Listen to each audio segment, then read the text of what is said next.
Hey mamas, it's Hannah, and I just wanted to ask you something today.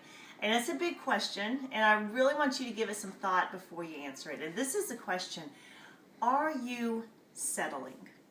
Let me give you an example. Okay, just a regular old sock. But the other day I was putting on some socks, and you know how it is with socks and a lot of kids. You never know if you're going to have a matching pair. You never know if they're going to have a hole in them or not.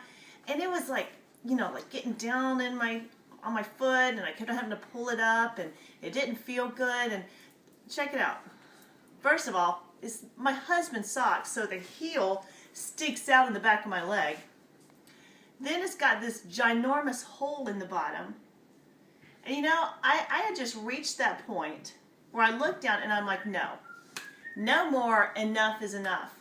See, I was settling, okay? And that's what happens with settling. It's real slow. You start out with like big dreams, big vision, big ideas, and all of a sudden you start to settle for a little bit less, a little bit less. Pretty soon you're wearing socks that look like this.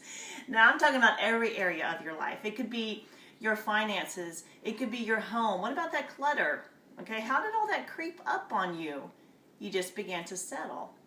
You let a little bit of it slide, a little more slide. And there comes a time when you have to say enough is enough, whether it's your relationships, your health, your home, your finances. You got to say enough's enough.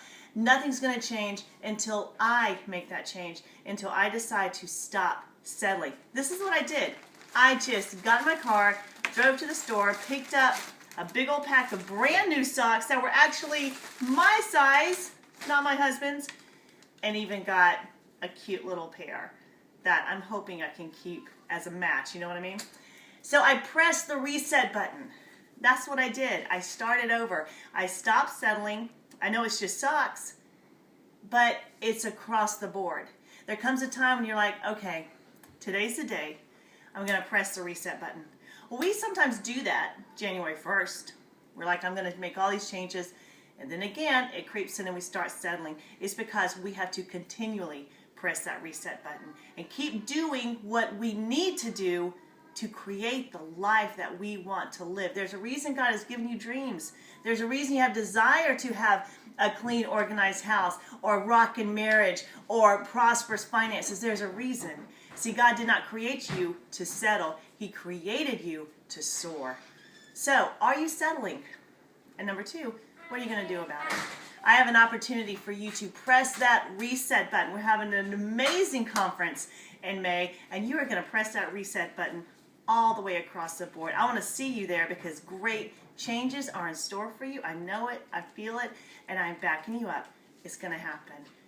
So keep going, keep growing, because God wants to bless you like crazy.